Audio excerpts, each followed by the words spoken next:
Ladies and gentlemen, thank you very much for joining us this edition of Leak Project. I am your host, Rex Bear. We're out here close to Big Bend National Park in southern Texas, and it was a great day today. Last night we went to the Marfa Lights, got spooked out by some incredible anomalies out there at some high peak. We've been talking a lot about the Georgia Guidestones lately in the comments section here at the Leak Project and youtube.com/clandestine Time Lord. And what we're going to be discussing today are not only the commandments on the Guidestones, but also who put them there. Everybody's heard the name R.C. Christensen that's heard of the Georgia Guidestones. But who is R.C. Christensen and what is he about? Then we're going to talk about, are these commandments actually a good idea for humanity and the future of balance here on earth? These are all going to be speculative, and this is just going to be a real powerful conversation when we get into the possibilities of the commandments. But we're going to get into the data and what Jason says is the facts on who actually put the Guidestones there. So Jason, thanks a lot for joining us here at the Leak Project. How you doing? I'm doing good as usual. How you doing, Rex? Hey, we're doing great out here. It was funny because we went to Big Bend earlier today, and we were up at about 6,000 feet elevation. I noticed that the radiation levels, looked at my watch, they had doubled from the beginning of the park. So I don't know if it's because we were at a higher elevation or if it's just that part of Big Bend, but there's definitely double the radiation levels out there, and I've got video footage of that. So for those that have an opportunity to listen to this podcast, if you have some possible ideas on what it could be from, besides Fukushima, because I definitely don't think Fukushima has anything to do with it, would like to hear from you. Send us an email at guestbookings@leakproject.com. Jason, why did you decide to do so much research into the Georgia Guidestones? Because you've definitely done your homework. Well, I had a fan on the show there. He follows the Leak Project, and he likes a couple of the videos I had up, so he asked me to look into the Georgia Guidestones. Apparently, all the information out there is pay to view, and you can basically get sneak peeks and trailers, kind of like you were trying to watch a movie that's in theaters right now, and nobody's getting the information. They're only getting, generic results. So it took me a long time. I researched it, figured it out, and I just wanted to make it free to the public and have everybody watch this and see this, and mystery solved. Have them do further research and look into it further. But he was concerned about the cube. He was telling me about the cube that they replaced, and we'll get into that further in a moment. But I'd like to just kind of start off with maybe a brief introduction on the history. It says, in June 1979, an unidentified person or persons under the pseudonym R.C. Christian hired the granite finishing company to build the structure. The land was built on October 1st, 1979. Okay, so it said under a pseudonym and R.C. Christian. We know that anybody working in any kind of construction industry knows that if somebody walked up to you with basically a huge order, this is hundreds of thousands of dollars, and they said, hey, I want to buy this, but I'm not going to tell you who I am, you would say, no way. And that's just how it worked. It's too much money, and you're not going to do it. So there ended up being a paper trail. The bank said, the guy at the Elberton Granite Finishing Company had set up an interview for the bank, and when the bank was set up, he was basically going to talk to him. The bank would not do it without any kind of, like I said, paperwork, a signature. So that paperwork's out there, and he said they'd do it. They had to do it anonymously. He said he wanted it to remain anonymously, so that's why they did the pseudonym on the stones. That's where the paper trail comes from. You can go, and the guy actually released this, but what's going on is his name was Robert Carter Cook. He was R.C. Christensen, even had the same initials. But the thing is he was a eugenicist. He was somebody that his profession was population control. He was the front runner, one of the forerunners. I believe he had ties with, from what I've been researching, with Bill Gates' father, which was the founder of Planned Parenthood and the abortion clinics. And we all know how Bill Gates feels about the population, and made it into an equation about CO2, saying, if we did real good with some vaccinations and things like that, we could get the population down lower. But we can see that a volcano eruption actually emits more CO2 than like the whole entire population of humanity in a year or something like that. The stats are amazing that nature does way, way more than us in a year, and it's impossible for humans to be the cause of CO2 or greenhouse gases and things like that. But we'll go over the commandments. I want to give another brief summary. It actually is 19 feet, 3 inches tall. It's 6 granite slabs. They weighed 746 pounds. 237,746 pounds, and has a set of 10 guidelines or 10 commandments in the New Age and 8 modern languages. It also has a shorter message inscribed at the top of the structure in 4 ancient languages or scripts, which were Babylonian, Classical Greece, Sanskrit, and Egyptian hieroglyphs. It has a hole drilled out of it for constant viewing of the North Star, and also one that, when viewed at sunrise on the solstices and the equinoxes, the sun rises perfectly through the center. And it has a few ways to show you how to read it, a couple slabs on the ground there. You ever But I'd wondered why they picked those specific languages? Like, why an ancient Babylonian language? those were the first languages. Those were the 4 original languages. So if you believe anything in ancient aliens, you could kind of believe that they at least were derived or came from those, and those were the oldest languages. So it probably, just like I said, probably Right. more of a Masonic or Well, there's some Illuminati type significance thing. to it, I'm sure. Yeah. And It's the also, 4 original languages, basically. yeah, and also the weight as well as the numerology, the significance of that. I would like, if there's somebody out there that has a chance to listen to this podcast, if they could put some of these numbers together, because I'll bet you there's some neat reference points and such. We did a show a while back with a gentleman by the name of Lon Milo Duquette, and he has been studying the occult for, I'm sure, 30, 40 years. Well, one of the very astute listeners put probably 150 different comments in the comment section about different numbers and the significance of these numbers that correlated to different times and dates and reference points. So it's quite fascinating. Maybe if that person has a chance to listen to this podcast, you can throw some numbers out there for us as well in reference to the Guidestones and their meanings. Thank you. Yeah, the pyramids actually had the speed of light in it numerous times, actually. The exact derivative down to, like, I think the 100th or the 1,000th place of the speed of light. So there's, and phi and pi, things like that popped up all over the pyramid. So yeah, that number is actually pretty close to, just, it would taper off, and you might have to measure it in maybe an older style or a metric style. There may be stone, however the older occult ways of measuring would be, maybe, to actually figure out the occult meaning behind some of that. But we're going to go right into it and read the commandments here. It says, maintain humanity under 500 million people in perpetual balance with nature. So we have 7 billion people on the earth, and that's 6.5 billion people less than what we have now. So it says to maintain it under that number. How we get there, that's up for you to decide, I suppose. We have guide reproduction wisely, improving fitness and diversity. Remember I said he was a eugenicist, and now we're already talking about 2 forms of population control. Unite humanity with a living new language. So one world government, one world language, one world money system. Rule passion, faith, tradition, and all things with tempered reason. Who decides what tempered reason is? These guys, I guess. And let's jump back up to the top again for a second when it goes, keep humanity under 500 million in perpetual balance with nature. So we talked about this before the show, and let's say right now there was only 500 million people on the earth. Would it be a bad idea to find ways to keep that level where it is, or maybe a little bit less? I mean, what would it be like on this earth if there were only 500 million people on the planet? Would they have to work harder? Would they have to be more connected? Could they be as lazy as they are now? Would they expect things to be given to them? Could they just go through a drive-through and pick up dinner? Or would the entire archetype of humankind as well as the earth itself be completely different? I completely believe it'd be more effective. It'd be more like an animal system.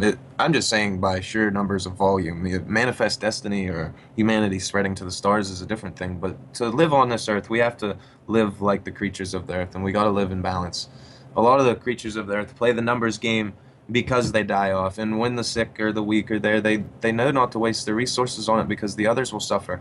And then they all will get neglected and possibly all die because they were struggling to keep up with the weaker ones. And it's sad, but that's nature, and that's what I personally believe, that is, there's a yin and yang in life. There's good and bad, and without the rain, sun wouldn't feel so good, and without vice versa, it's everything. That reminds me of the movie that came out years ago. This might be a little bit before your time, Jason, called Legend with Tom Cruise, where it's kind of a fantasy movie and the devil is in the movie, and at the end Tom Cruise takes out the devil goes back into the abyss, and he basically says to Tom, hey, you can't have light without dark, you can't have one without the other. And it really, for those that have seen the film, you probably can go back and remember that scene. It really was very powerful. Now, also another thing that I'm looking at as far as the different commandments, Jason, is when it says guide reproduction wisely, improving fitness and diversity. Once again, is that a bad thing? I mean, look at how easy it is for people to go out and pop out babies. You've got some that have 10, 12 kids, and the more they have, the more money they get from welfare. They don't even have to work outside of the house. So is that a bad idea? What do you No, think? the question is, it's not a bad idea. We're not animals. We're smart, brilliant people. Where they're going with it and what we're saying it means, like there's always a lighter side and a darker side, like you're saying, and what we were just the duality of life. But the to guide reproduction wisely, improving fitness and diversity, that could mean something as far as Nazi Germany's, perfect people, or they could mean something completely like, okay, have a responsible number of kids. Don't mate with people that are like have huge disorders and stuff like that because it's going to dull your genes. Your kids are going to end up being the ones that ultimately suffer, not you. It'd be selfish. And if you're trying to literally, there's people out there that have children, like adoptions, things like that. You don't have to necessarily spread your seed. It's a good thing to do, but for humanity, like you got to think those children out there are all our children. Some people's mothers die giving birth and things like that. It's a rarity, but it happens. And you ask me if to guide reproduction wisely, I think that's a goal that anybody should have. You shouldn't just go out popping babies out, spreading your seed everywhere, and things like that. And I mean, that's a common no-brainer. But knowing that this guy's a eugenicist, and like I said, knowing what we know about the powers that be, I feel like there's a darker undertone to it. Well, I mean, You it know? could be even further than the eugenicists. Let's say you get into a society where they only allow cloned people, Yeah, because that could be another possibility if you really want to look at how far you want CRISPR to get. babies. Sure, what do we want to do in the future? Do we want to make designer babies that can withstand 140-degree temperatures for 18 hours at a time without any water? Or do we want to make people with 50 IQs that are extremely strong that can move this block from point A to point B with requiring very little food? So there's a lot of stuff you can take with that. I really think it just depends on who is calling the shots. And if there are 500 million people on the earth or 7.5 billion people, if we decide to not go looking for the answers from other people to supply us with the resources and know-how, start taking it into our own hands, then we decide what we want to do with our future. And the Georgia Guidestones and everything else won't matter. Yeah. I mean, I understand like completely that you could completely play devil's advocate with any of these things, but that's their idea is when the whole occult and secret society thing that from what anybody can see is they play a gentleman's game where they leave the hints there and they pretty them up, they dress them up, make them look pretty and design it, try to almost mold you or brainwash you into thinking against these older ways of thinking, basically trying to play God type scenarios, which actually conflicts with a lot of people's religion and where they want to do the one, the one, have one world religion, one world government type scenario. And it's all here. Like, from what I've been looking into, man, like, say, it's just like why we went in and took out Gaddafi, if you ask me, For the and why we're gold, basically, yeah, he was getting trading there for the dinar. Okay, he was getting ready to buy oil, sell oil and stuff with money that's actually backed with gold. Okay, and if you do that when the whole money system in the world's set up with things that aren't backed by gold, then it crashes their money system. Okay, so we would literally wake up the next day and our banks wouldn't have money in them. They could literally, basically, the American dollar would be worth jack. Nobody would trade with us, and our banks would have to tell us, hey, it'll be back up on a Monday, and they'd have to declare martial law. Literally, they couldn't control that because people would want their money, and their savings, their just access to their money, their savings, and I think that's what they were testing there with the Deutsche Bank and the food stamps and all that in these key locations. Some of them still aren't back on. People at Deutsche Bank still can't access money apparently, and that's in the whole like German place. Like the whole bank system wouldn't allow them, and that's been a couple weeks to access their money because these banks. All right, what it is it's called. Are you familiar with sovereign debt? vaguely. All right, so what we did when the bailout in 2008, when all this happened, is we went over there and the World Banks, they basically give these people money knowing they can't pay it back. They have debt. There's not enough money in the world to pay it back. So what they do is they give them a loan, knowing that the only thing they have to offer is their land. Okay, so they have to sign it over basically. So in the end, when they call in their bids and you can't pay the money out, they own your land. So that's what it is. They're collecting sovereign debts. They're trying to milk everything and basically build a new world order out of this whole thing where the whole world banking system's involved. So literally, a small country that's not involved in this could take money system back and gold crash the American banks overnight. Like literally, that's a reality, and people don't realize that. And that's the whole reason behind this. I mean, it's you take something that's backed with gold, and then you have a magical number that's not backed with gold anymore. It just makes that dollar go to nothing because people start waking up and start trading with things that are real. You know, they realize the idea of this national debt and things like that. The national debt, like I said, exceeds more money than that's on the planet. Like it's just a number, and they keep tacking onto it. So the whole thing's going towards a head, but that's actually more. We can go more into that later. What I have to say, I think we left off is unite humanity with a living new language. Like I said, one world order. Rule passion, faith, tradition, and all things with tempered reason. Which, Like once again, if you jump into that, I would say, yeah, let's do keep things with tempered reason. But then again, if the people at the top levels, like you said, the gentleman that actually put this together, he didn't have those best interests at heart, except for maybe a select few bloodlines, and then everybody else that he doesn't look at as adequate, more of a animal type class. Well, it doesn't really matter what they do. So I can certainly see the bottom line. It just really depends. Okay, you come up with these guide stones. If you're the person that decides where this is going to be and what's written in stone, and if you have a certain thought process in mind, you're creating that. I mean, that is a form of magic. This is a ritual in front of everybody's face, the Georgia exactly. Guidestones. It's That's how I take it. I've been looking into the occult since I was really young, and this is exactly what it is. It's a stonemason tradition, which is way up there at the top, and the founders of the country and all that. Which it gets really deep and chilling once you learn the new facts that we have to present here in a minute. Actually, with the cube being knocked out and the dates and all that. Uh, Yeah, this guy basically, and others like him, believe that alcoholism and poverty and maybe like just anybody below middle class was basically a disease and needed to not be bred with and to be left alone and maintained and governed so they would be a working class until death. And basically that's it. They looked at them like lesser beings, and poverty and things like that. Like I said, alcoholism, they thought that was a byproduct of bad genes. Like basically, they thought a lot of creepy. I mean, Darwin. Think about him. He literally inbred all his kids. All his kids were like from his sister or something creepy like that, like very close relative. Because he, so anyway, the Darwinism, yeah, that's weird. I mean, I understand evolution, but to believe it happened in the way they present it, it's funky because it took us 2 million years to realize that we could shape a rock into the shape we needed instead of just finding one like the one we needed. But they think we invented language, schools, everything that we have now basically within less than uh, I think 10,000 years. I don't So believe anything with modern history, what we're taught yeah, about our no, origins or how long it took us to make fire. yeah. The structures that are around the earth right now that are thousands of years old are just so advanced at some levels that I certainly don't think what we're taught in school, even a lot of the stuff with alternative news, there's probably so much that we don't know.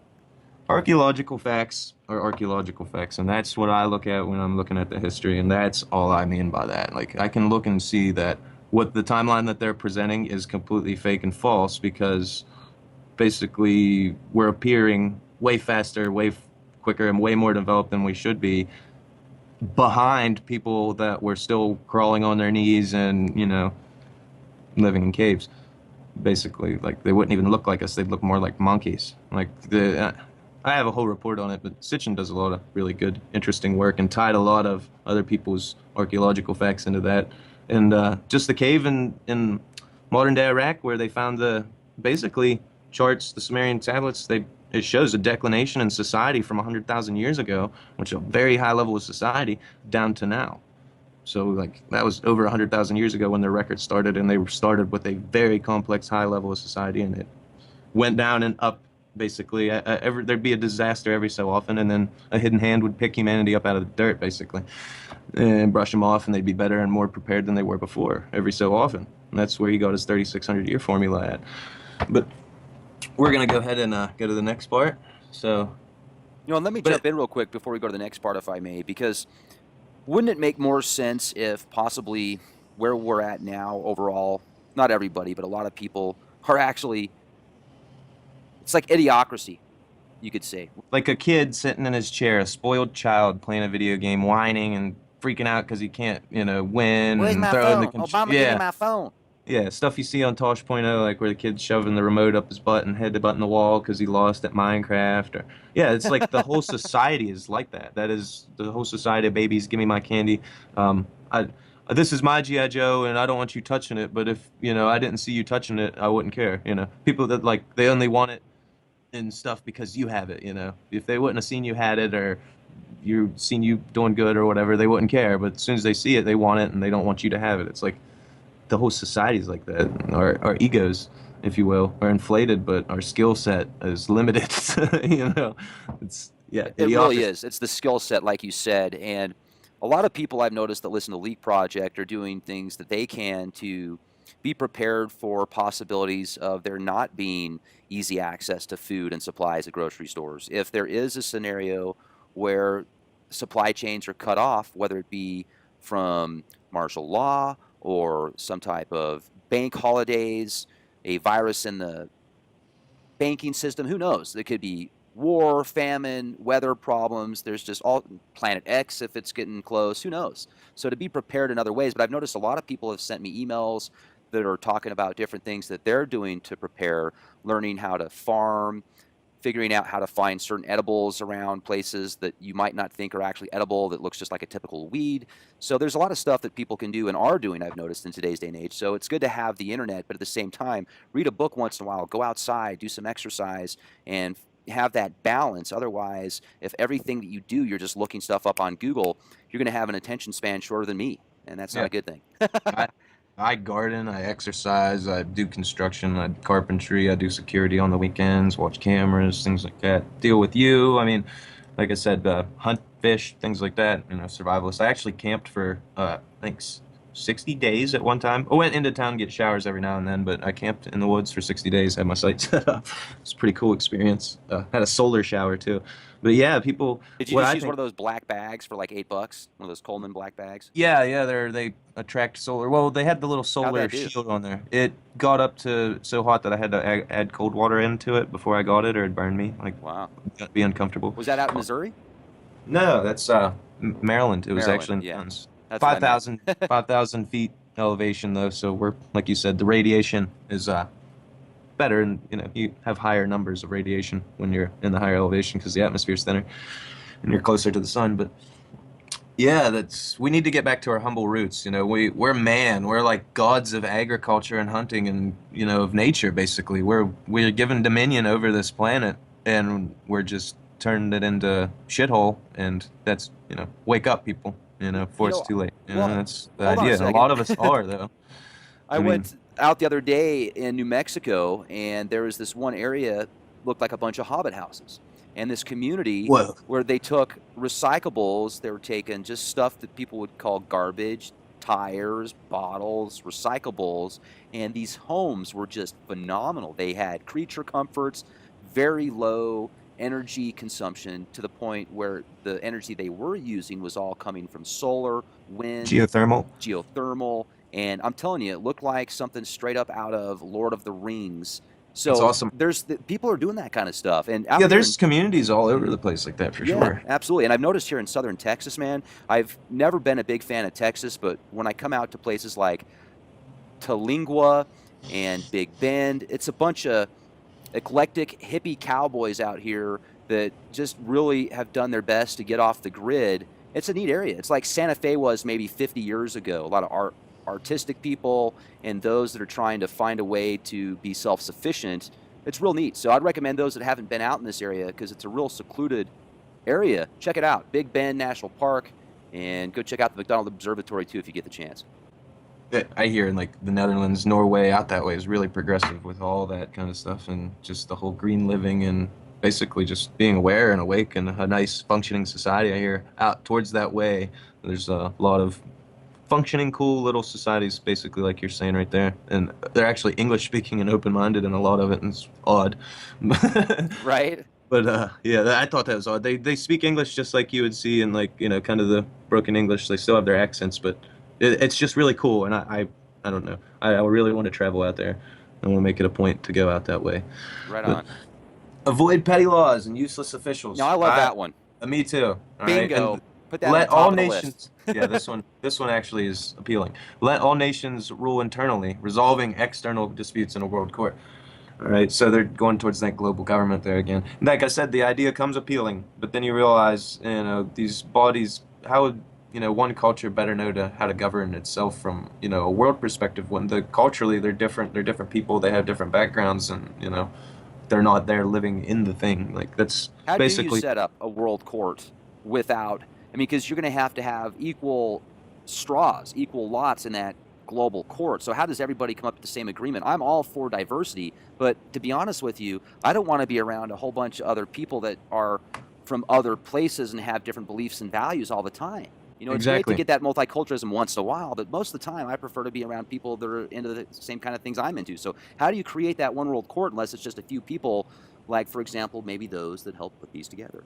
Yeah. Like ask people near the border if we need, work on the border down there in Texas. Ask people if we need a wall or some kind of, updated thing, down there. And they'll tell you, yeah, we need something needs done. There's, it's crazy sometimes. And it's all over the news and you live there. And I mean, I'm sure the paranoia is real at times from the different, because the cartels are right there across the border, man. And that's like some of the bloodiest towns on the planet, right across the fence, and it's right there. I mean, if you ask those people, they'll tell you, yeah, there's a problem. Yes, I'd like to feel more secure.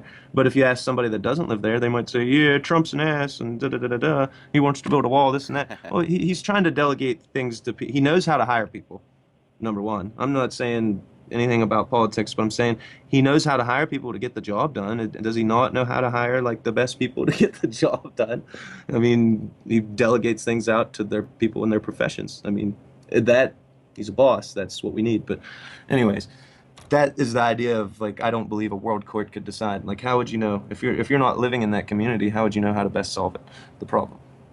Let the locals deal with it, basically. Now, but at the same time, if you go into the global courts or a one world type court system, then things like Fukushima and maybe Chernobyl that happened in the 80s, or these events that are catastrophic on a global scale, I can certainly see there needing to be more of a A global influenced, standard. yeah, a global standard with stuff like that. Because sure, But hey, yeah, that's Japan's problem. No, that's everybody's problem. yeah, that's the EPA, things like that. They should be global like organizations, but they should still go through country to country and have their own sects in each part, which would study that land and be, culturally influenced by that area so they know everything, the climate, the species in the area, what happens every so many years, if there's locusts, this, that, the details, They need to know the details before they go making decisions. And I completely agree with like the idea of to be globally connected, but not to have a global court that rules over the decision. Like I said, leave it to the locals. And if they ask for assistance, like, hey, we need help doing this, well, then, hey, you can choose to help or not. But they asked for the help, you can provide it. Don't be going and interjecting and saying, we're going to decide what's best for you. This is in your best interest. How do you know what's in somebody else's best interest, if you're not there? That's my point. It's, liberty, a little bit of liberty.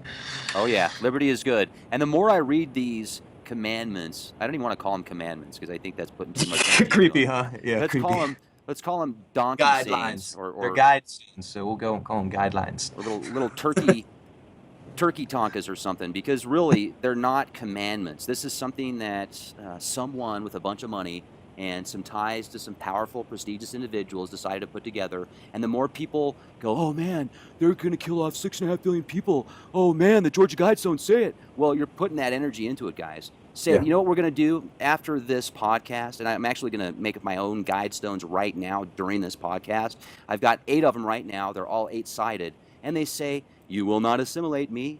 I will not be assimilated. Abra Cadabra. The more people put energy into this kind of stuff and think that this is going to happen because it's set in Be stone, positive. Be yeah, positive. think, okay, well, it's going to be the opposite. It's going to be whatever we want it to be because we're all co-creators.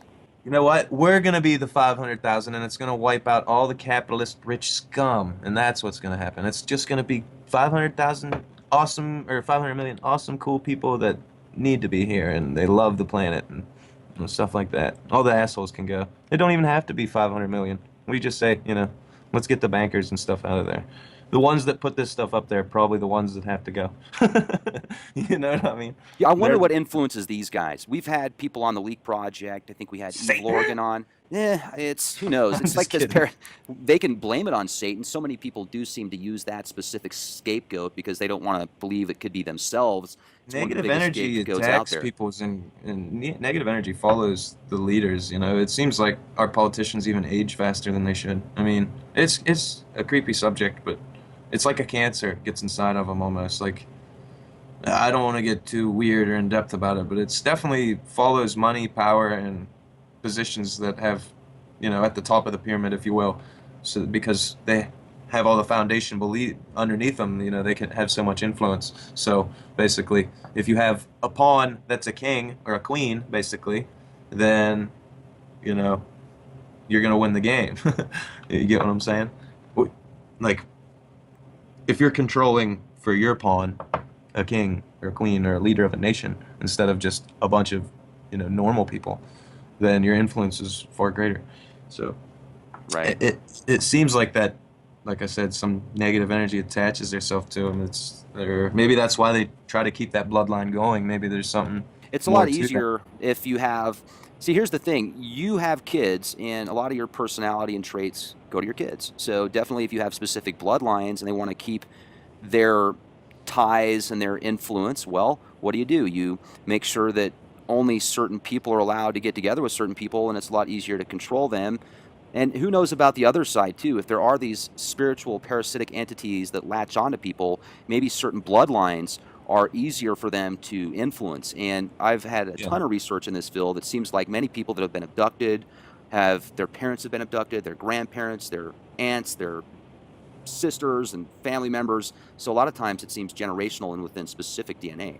Yeah, it's definitely preserved. See, that it actually they you can that's why they did the inbreeding and stuff like that with like marrying their cousins and predetermined marriages and things like that. Not only was it one to keep the money from being inherited outside of the family because of male names, female names, divorces, things like that, but they did it to literally preserve the purity of this DNA as they're eugenicists, like I said, and like you said, they whatever is manipulating them wants to keep manipulating them, wants to keep them in power, and probably doesn't have the same power over you or me, basically, is what or maybe can be manipulated, but not in the same sense, Sure. not as potently. And I completely believe in that because humans are like antennas, all right? When you understand how like Bluetooth technology, screen share, all this stuff works, it's the same sense in reality. It's basically something syncing up and sending you information and could be tricking you into thinking that you're the one sending and receiving it, and when in reality you're not. But some weird subconscious stuff there. Uh, And we're looking down here at the next one: prize truth, beauty, love, seeking harmony with the infinite. That sounds amazing. What's wrong yeah, with that? Yet, who's the infinite to these guys? yeah. I feel like when they're doing that, that's just setting up that one world religion, trying to do away with faith and a lot of the religions that stand in their way that they actually infiltrated and manipulated, and through keywords and translations here and there. Yeah, I mean, The religion thing, though, in my opinion, and I am certainly agnostic to many things, the religion side of the coin many times can be used to lock somebody's spirit within themselves and digress people. And then there's those that can take religion and can learn from it and become closer to God. So I think there's that, hidden meaning in all of them. Yeah. sure, it just depends on where you're going to take it and what it does for you. That's the point of changing keywords in the religious texts. That's the idea of that, right? That they infiltrate by changing a word, which you later assimilate as something in your, break down as something else later that might not have had the same meaning. Like Lucifer was changed to morning star. That's huge. The only reference to Lucifer is changed to Morning Star. Isn't that creepy? I mean, just think about that. That's, to me, that is very suspicious, if you will, if you will. But they change things like that all throughout it. And now you look at these videos about the Mandela effect and this and that, and you look through everything they're using is from either, all right, I'm a huge Star Wars fan. They're saying, Luke, I am your father, and it's no, I am your father. He says, no, I am your father. People said, Luke, I am your father, because that's just, they wanted you to know who they were doing and who you were imitating. And who knows, they might have said that in the original cut, which we can't purchase anymore. Okay. Once they did the special effects in the 1999, they lost originals supposedly, and nobody can find them. Okay. And now they're saying everything in this, they're changing my Bible. The words in my Bible are different, this and that. No, those words were put in the King James Version, and you were taught from earlier versions, from word of mouth and memory and hymn books and churches and stuff like that, or Mr. Rogers' Neighborhood. Everything is there. A lot of the differences is like interview with a vampire, interview with the vampire. They're saying CERN went back in time and changed that letter or that word. Crazy things like that. And there's hours and hours and hours. No, what it is when you heard me say it. Interview with a vampire. Which one did I say? Did I say A or the? Can't tell, can you? That is what was happening. That's it. It's simple. There's a beautiful day in this neighborhood. We thought it was the because it sounded better. Like, that was it. You know, his hometown, Mr. Rogers' hometown here in PA, made that sign, put it across the bridge, and they even misspelled it. They put it in the neighborhood, but it's in this. Like, they typoed the motto that they were trying to do. And I think it's a lot of mind fuckery, or trickery, sorry. People are sending out these videos and getting tricked with basically human edits in the internet. Like Febreze not having two E's at the end of it, where we see freeze or breeze with two E's in it. Well, it only has one E, and everybody says, oh, it never used to be like that. But you can go back, look at every bottle. It's only had one E at the end, Breze, not two E's, not Bree. But yeah, it's funny how in depth and crazy these people go, and they actually make people like us that are truth seekers actually trying to help people get this knowledge out there look bad and waste time. Others waste time watching the videos. But here's a huge one, and I completely agree with this. Be not a cancer on the earth. Leave room for nature. But what I don't like with it is it says it twice. It says leave room for nature, and they chiseled it twice. So tell me if that has a cult meaning or what. I don't know. Well, look at the Agenda 21, and they want to have these areas that are designed for people, and then a lot more areas just completely for nature, and they want to have location centers, basically. I think they're called population centers, essentially, and something like 90% or more of the earth is just completely off limits to the average human class. Yeah, that's when you just said that, it made sense. Like they're saying, leave room for nature. Leave room for nature. Like literally just like leave a space for it and that's it. Like that's what it seemed like they were emphasizing it like some kind of joke, don't it? Like I don't know. Why I don't know why you'd say it twice. It doesn't. It doesn't help you emphasize it. It helps it make you think more. That's all. But anyways, Well, they're just making their point that way. That's yeah. definitely another occult meaning where people don't know. All right. Yeah. Okay. So this original stone right here, there was a perfect stone that matched that. They took it out on September 11th. I can't remember the exact date. Maybe 2000. It's 2000 something. But they took it out on September 11th, and they said vandals did it. When if you look at the original, they couldn't have done it. It doesn't stick out like this one does. It was actually perfectly blended in there. So you'd have to be like a master brick mason to do that, anyways. But vandals did it, and then they replaced it with a stone that they faced out towards this 2014. And everybody was freaking out, thinking, "Oh, 2014, 2014." But when they knocked out the stone, you can see the stone roll to the ground, and you get to see all the hidden faces.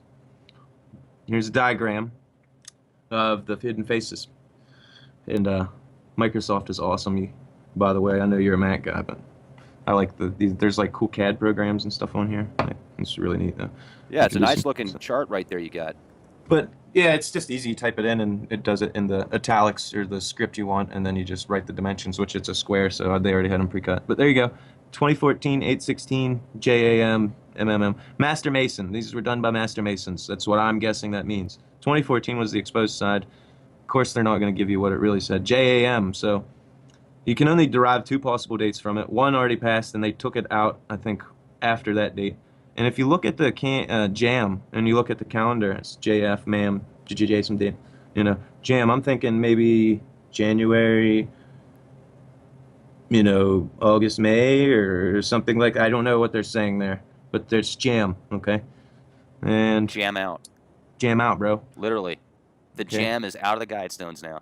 Now, but if we Bingo. take this diagram and we look at it from a top view down and read it left to right like we would a book, 8/14/2016. All right, Master Mason, and that's the way that the M&M is faced. Okay.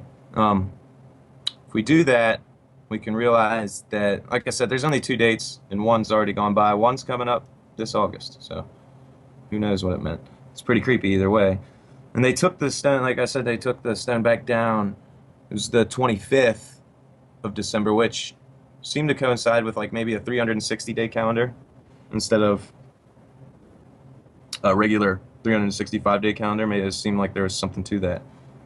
But I got a little thing about Robert Carter Cook here. He was a geneticist and demographer. He's editor. Eugenics movement in the first half of the 20th century. Population policy, effects of population growth and environment. Okay, that's all Wikipedia would give you as a nice little hint of who who he was. But there's Planned Parenthood is just a leaf on the tree of the eugenics. Pretty funny, huh? Absolutely. And yeah, I thought that was a nice leaf of the eugenics tree. Made sense to me. One of many. Yeah, definitely. Here's right here. That was basically he was mentioned in one of this paper somewhere. I found him mentioned. I believe Bill Gates' father or something like that. But they were talking about clinics and abortion and this and that. And there you go. There he is again. Robert Carter Cook. Planned Parenthood League. Doesn't he look like such a nice guy? Human Fertility, The Modern Dilemma. I mean, just look at his bow That's the book tie. he wrote. Human Fertility, The Modern The Dilemma. modern dilemma. What a book title. What? Fertility. What a dilemma. Okay. I mean, Like doesn't he how just many. look so happy? Just look at him. Looks like a dick, yeah. He just looks like the nicest guy. Like, it kind of reminds me of like a Nazi Walt Disney or something. Super Nazi Walt Disney. Sorry. He looks like a combination of like a donkey and Donkey? Stalin a little bit. He's got like the donkey. Yeah. He's Donkey? Just, yeah. That'll do, donkey. That'll do. But yeah, Planned Parenthood. No. But yeah, there you go. That's the guy. All right, here's shows you a little breakdown. Shows you where the classical Greek and the hieroglyphs, Russian, Chinese, Arabic, Hebrew, Hindi, Swahili, Spanish, and English. So does he? Out of the 500 million people, are they going to have 50,000 of the Russians left and 100,000 of the Egyptians? Who are they going to decide out of these 500 million people what country they come from in order to be able to read these Guidestones? Or just the 500 million people that are left, are they going to teach them all of these languages and then the new one world language so that they can go to the Guidestones and gawk at their creation? What I believe they're gonna do is try to bring it back to. And you seen the Gothard Tunnel thing? Did you actually sit and watch the whole yeah. Gothard? Oh yeah. Did you when the rocks were falling under the mountain? Once they all went into the outside part where they were showing you the big screen, and the workers were climbing up the mountain, and you seen the rocks falling down off the mountain. What and the industrial area? Yeah, the industrial area popped up on the screen with all those deer antler horns, the Baphomet horns, and then the You know what that grinding represents, tears, right? man. The Baphomet horns? Do you know what that I'm represents? I can tell you what it not represents. sure. It represents the earthly desires. The horns Cool. represent the earthly desires, and if you see the wings, those represent the higher desires, such as your angelic self or things that aren't so earthly. Yeah, that's cool. That's cool. That makes sense. That's actually what more of like a Wiccan type, pagan type origin, I'm guessing. Now they've also they had the mock sacrifice in there. You remember that, where they had the 3 people that then turned into spirits after they died, and then it showed the portal connecting to the other side. So I mean, it was very dark in my opinion when they had the robot worker bees, essentially the transhumanist slaves that did exactly what they were told, and it was And very how dark. creepy were they watching? Like, how creepy and soulless were they, man? Like, you brought up the worker bees, and the actors and the people that were taking part of it were so believed in whatever they were doing. They were so in the moment, if you will. It seemed like they were almost on drugs or like brainwashed, didn't it? Like, I don't know how to say it, but Well, they're in this weird moment. You'd get the same thing in Vegas if you had a show in Vegas where people had practiced and that was what they did. Yet at the same time, they were so into it that if the ritual was played out through all of them, it Yeah, was something that went on a global scale because that was seen around the world. It yeah. definitely has an impact on the subconscious mind when you watch something like that. Quantum effect, like yeah, like quantum energy, man. Like that's why I try not to dwell too negatively on it, but you have to decipher what that meant to the elite. And I figure it was pretty blatant. They were reining in, you know, finally they get to run the world uninterrupted, hopefully after this cataclysm that's coming. That's what it seemed like to me. They were ushering in their rise, the new world order. It just seemed like, Nibiru is here, Planet X is here. That's what it seemed like. And I mean, it just ties back all. I mean, the Nazis, they went to Antarctica. They found that pyramid down there that I showed you. They supposedly, found a bunch of stuff about Nibiru down there. That's why they made the space program. That's why NASA, they, Project Paperclip, they infiltrated NASA, this, that. That's why the huge interest in space. That's why they basically perpetuated the hugest cover up in existence, you know. I And got something for you. I got go ahead. another option for you. If you look at this Planet X phenomenon, every 4 years it gets really popular. 2012, 2008, 2004, 2000. It's this 4 year cycle of doom. Do you know what I'm starting to wonder?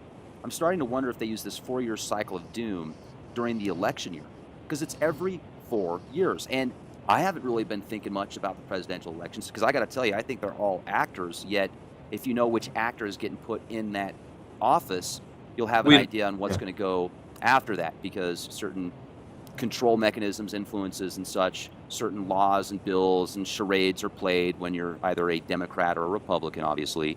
Yet at the top levels, I feel they're all kind of playing this for the same people without maybe not even knowing so. So maybe this Planet X wag the dog anomaly, maybe it's always been there, maybe it's there right now. Yet the catastrophic doom that we get every 4 years, because back in 2012, think about the mass hysteria. So many people thought that was the year everybody was going to die. And then people thought that in 2000 because of the computer systems and the nuclear missiles going off or something because it wasn't going to work right because the software didn't work properly, just all that nonsense. Then you had just every 4 years, man, if you really think about it, Jason, maybe they will use this tactic again in 2020, 2024, 2028. I'm not saying I don't believe in Planet X. It's just, That scenario works for everything else except for Planet X in my opinion, because the archaeological data, the scientific data, the scans, everything, it all ties together. I mean, we got Chinese documentation of it, astronomers all over the world. Floods, deluge definitely happened, Uh, Planet X, in my opinion, is not really a part of that phenomenon. I think the internet kind of just blows up every now and then with everything like you're saying, and that is definitely a huge fear tactic driven at the election time to wag the dog, like you said. Hey, hey, look over here, puppy. Hey, hey, hey. So your buddy can walk in the door and not get attacked or whatever. I get what you're saying. It's right. distract. But I really, when you look at the amount of disinformation out there, and you look at the amount of solid fact out there, millions of dollars, space probes sent out there in every direction, or specific directions. People for hundreds of years talking about it. The math has been there for hundreds of years. The archaeological stuff's been there for thousands of years, and you can't just tie all that together perfectly without getting off some hitches. If it was a hoax, there'd be some huge flaws in it, and they never. There isn't. Like there's the only stuff that you could say is flawed is people just speculating and say crazy stuff like, "Oh, I'm, channeling this from, whoever," because we can't say that that's for real. I'm not to judge that person and saying it's not real, but we have no way of proving it. I'm talking about millions of dollars. The people that did it, the newspaper articles that said it, scientists that worked on the thing. And it's easy to study when you really look into it because before '93 it was public information, and then after that it became blacked out, and they've been releasing it slowly, piece by piece, since about 2010, 2011 to get really good information out there. But basically, gonna go ahead and wrap it up if you don't have anything else to say. Well, no, that's great, and I really appreciate you sharing this information with us. This is some good stuff, and I know that a lot of our listeners have asked to get these updates on the Georgia Guidestones, so just much appreciated, Jason, and certainly look forward to our next report. Now, when are we going on the John Moore Show? We're going on July 7th, 10 a.m. Eastern, 9 a.m. Central.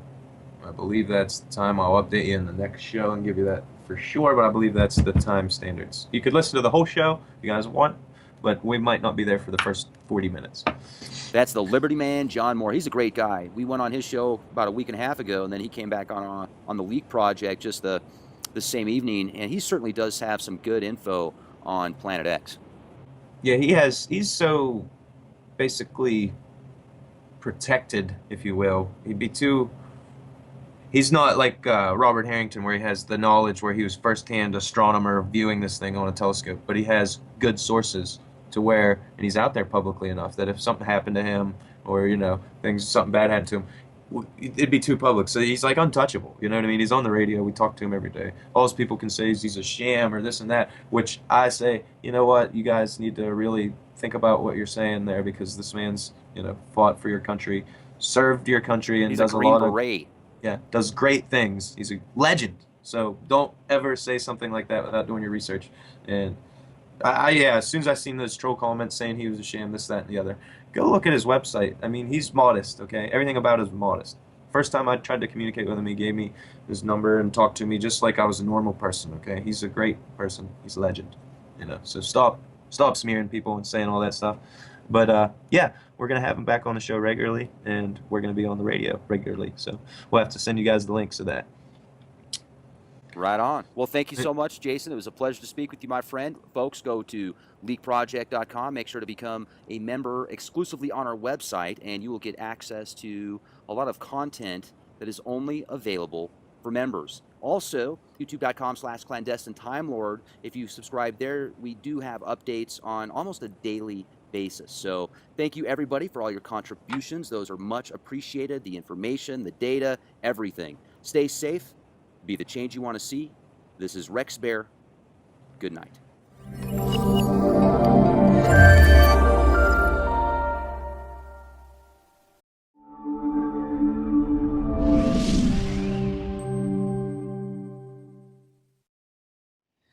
Ladies and gentlemen, thank you very much for joining us this edition of Leak Project. I am your host, Rex Bear. We're out here close to Big Bend National Park in southern Texas. And it was a great day today. Last night we went to the Marfa Lights, got spooked out by some incredible anomalies out there at some high peak. We've been talking a lot about the Georgia Guidestones lately in the comments section here at the Leak Project and youtube.com/clandestine Time Lord. And what we're going to be discussing today are not only the commandments on the Guidestones, but also who put them there. Everybody's heard the name R.C. Christensen that's heard of the Georgia Guidestones. But who is R.C. Christensen, and what is he about? Then we're going to talk about, are these commandments actually a good idea for humanity and the future of balance here on earth? These are all going to be speculative, and this is just going to be a real powerful conversation when we get into the possibilities of the commandments. But we're going to get into the data, and what Jason says is the facts on who actually put the Guidestones there. So Jason, thanks a lot for joining us here at the Leak Project. How you doing? I'm doing good as usual.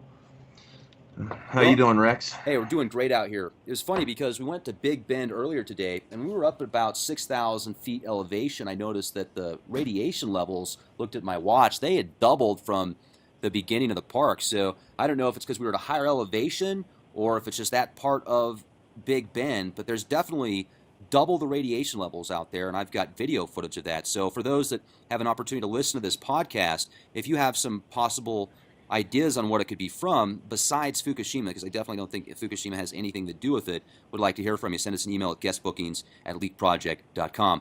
Jason, why did you decide to do so much research into the Georgia Guidestones? Because you've definitely done your homework. Well, I had a fan on the show there. He follows the Leak Project, and he likes a couple of the videos I had up. So he asked me to look into the Georgia Guidestones. Apparently, all the information out there is pay to view, and you can basically get sneak peeks and trailers, kind of like you were trying to watch a movie that's in theaters right now, and nobody's getting the information. They're only getting generic results. So it took me a long time. I researched it, figured it out, and I just wanted to make it free to the public and have everybody watch this and see this, and mystery solved. Have them do further research and look into it further. But he was concerned about the cube. He was telling me about the cube that they replaced, and we'll get into that further in a moment. But I'd like to just kind of start off with maybe a brief introduction on the history. It says in June 1979, an unidentified person or persons under the pseudonym R.C. Christian hired the Granite Finishing Company to build the structure. The land was built on October 1st, 1979. Okay, so it said under a pseudonym and R.C. Christian. We know that anybody working in any kind of construction industry knows that if somebody walked up to you with basically a huge order, this is hundreds of thousands of dollars, and they said, "Hey, I want to buy this, but I'm not going to tell you who I am," you would say, "No way," and that's just how it worked. It's too much money, and you're not going to do it. So there ended up being a paper trail. The bank said, the guy at the Elberton Granite Finishing Company had set up an interview for the bank, and when the bank was set up, he was basically going to talk to him. The bank would not do it without any kind of, like I said, paperwork, a signature. So that Okay. paperwork's out there, and he said they do it. They had to do it anonymously. He said he wanted it to remain anonymously, so that's why they did the pseudonym on the stones. That's where the paper trail comes from. You can go, and the guy actually released this, but what's going on is his name was Robert Carter Cook. He was R.C. Christensen. He even had the same initials. But the thing is he was a eugenicist. He was somebody that his profession was population control. He was the front runner, one of the forerunners. I believe he had ties with, from what I've been researching, with Bill Gates' father, which was the founder of Planned Parenthood and the abortion clinics. And we all know how Bill Gates feels about the population, and made it into an equation about CO2, saying, if we did real good with some vaccinations and things like that, we could get the population down lower. But we can see that a volcano eruption actually emits more CO2 than like the whole entire population of humanity in a year or something like that. The stats are amazing that nature does way, way more than us in a year, and it's impossible for humans to be the cause of CO2 or greenhouse gases and things like that. But we'll go over the commandments. I want to give another brief summary. It actually is 19 feet, 3 inches tall. It's 6 granite slabs. They weighed 237,746 pounds. 237,746 pounds, and has a set of 10 guidelines or 10 commandments in the New Age and 8 modern languages. It also has a shorter message inscribed at the top of the structure in 4 ancient languages or scripts, which were Babylonian, Classical Greece, Sanskrit, and Egyptian hieroglyphs. It has a hole drilled out of it for constant viewing of the North Star, and also one that, when viewed at sunrise on the solstices and the equinoxes, the sun rises perfectly through the center. And it has a few ways to show you how to read it, a couple slabs on the ground there. You ever But I'd wondered like, why they picked those specific languages? Like, why an ancient Babylonian language? those were the first languages. Those were the 4 original languages. So if you believe anything in ancient aliens, you could kind of believe that they at least were derived or came from those, and those were the oldest languages. So it probably, just like I said, probably Right. more of a Masonic or Well, there's some Illuminati type significance to thing. it, I'm Yeah. sure. And It's the also, 4 original languages, basically. yeah, and also the weight as well as the numerology, the significance of that. I would like, if there's somebody out there that has a chance to listen to this podcast, if they could put some of these numbers together, because I'll bet you there's some neat reference points and such. We did a show a while back with a gentleman by the name of Lon Milo Duquette, and he has been studying the occult for, I'm sure, 30, 40 years. Well, one of the very astute listeners put probably 150 different comments in the comment section about different numbers and the significance of these numbers that correlated to different times and dates and reference points. So it's quite fascinating. Maybe if that person has a chance to listen to this podcast, you can throw some numbers out there for us as well in reference to the Guidestones and their meanings. Thank you. Yeah, the pyramids actually had the speed of light in it numerous times, actually. The exact derivative down to like, I think the hundredth or the thousandth place of the speed of light. So there's, and phi and pi, things like that popped up all over the pyramid. So yeah, that number is actually pretty close to, just it would taper off, and you might have to measure it in maybe an older style or a metric style, or maybe stone, however the older occult ways of measuring would be, maybe, to actually figure out the occult meaning behind some of that. But we're going to go in right into it and read the commandments here. It says, maintain humanity under 500 million people in perpetual balance with nature. So we have 7 billion people on the earth. and that's 6.5 billion people less than what we have now. So it says to maintain it under that number. How we get there